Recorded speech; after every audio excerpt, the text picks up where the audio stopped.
He joined up with the armed forces there to fight Putin's invasion. And no doubt he drew on his own military background. And he joins me now live from Kyiv. Good morning, Mr. Lopresti. Good morning. It's Jack. Jack. Thanks. What made you do this?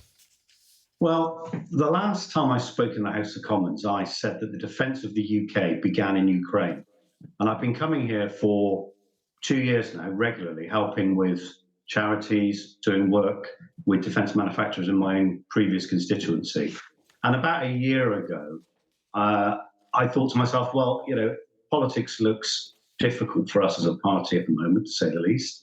And if I were not re-elected, then I'd come out here and do whatever I could to help.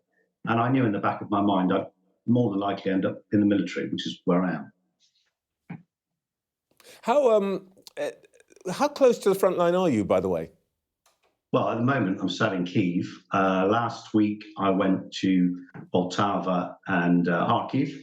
So my job, I do travel around a bit. I went to the front line, actually, when I was still a member of parliament about 18 months ago at Zaporizhzhia, to see British kit and equipment being used, which was a very proud moment for me. Lots of people will be very curious about this. Most people would be anxious about doing something like this, never mind somebody who's been in public life in the way you have been. Can I be direct about this? Is this in some way an emotional reaction to losing your seat? No, because as I say, it was something, I've been coming here for 2 years, and about a year ago, I knew I'd probably end up in this position, and I feel very privileged that I'm able to do what I can to help. And what what people need to remember is that the Ukrainians are not only fighting for their own survival, their own freedom, their right to exist as an independent nation. This is also our battle, which is why we've done so much to help in training and military equipment. We know what Putin wants, which is the restoration of the Russian Empire. This war started over 10 years ago with the annexation of Crimea. And if Ukraine falls, if we fail here, then we know he won't stop. So, this is a battle for Europe. And if Putin succeeds, it's a green light for dictators everywhere, and we'll all be in it. It is obviously existential for the Ukrainians, but we see this through television pictures and at a distance. Talk to us about what it actually feels like to be there. What's the morale of your fellow soldiers and so on? Well, the morale of the Ukrainian people, to begin with, is incredible. They've had so much to deal with in the last 3 years, or perhaps back to 2014. And they're still willing to fight and sacrifice to free their land and remain a free and independent people. And it's astonishing and inspirational that they're still willing to fight. Fellow soldiers, yes, they're very grateful of the support the UK and some of our European allies and the US are giving. And they're still very much in the fight, and they know they have to win.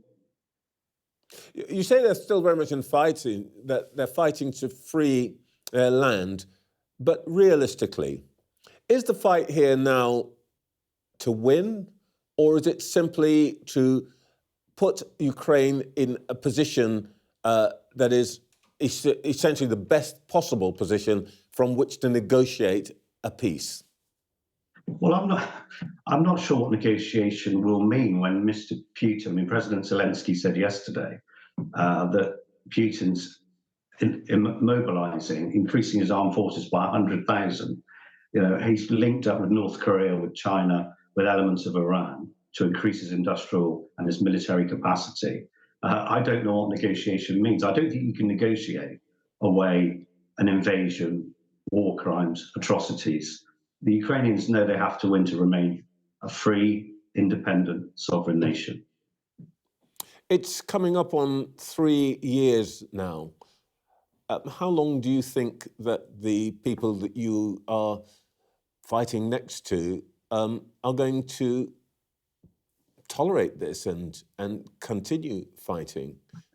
Well, as long as it takes, because the alternative will be catastrophic for Ukraine and for the rest of the world.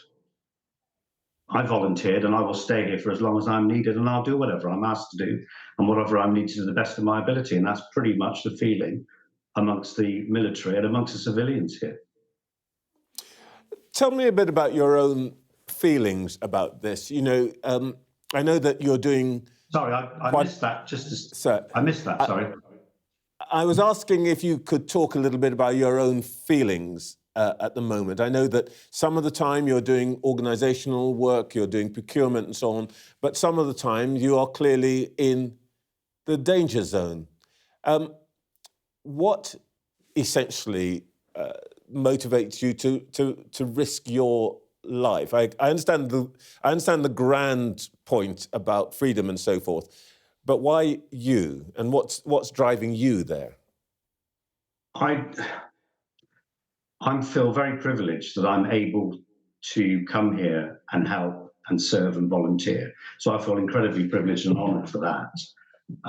You mentioned my military experience. It was very modest and quite a while ago, so that wasn't in my thinking. But obviously, you know, I've done an operational tour before and I know the basics. But you were in Afghanistan, I think. Yeah, this is our fight. I cannot reiterate that enough, really. If Ukraine falls, then we know what comes next. Estonia, Poland, Lithuania, a war with NATO. Perhaps the Chinese will look and say, actually, these guys won't fight, so we'll move on to Taiwan. You know, this is a must win. And that's what I'm motivated by. Jack Lopresti, thank you very much for your time this morning. Stay as safe as you can. And thank you for talking to us. Thank you.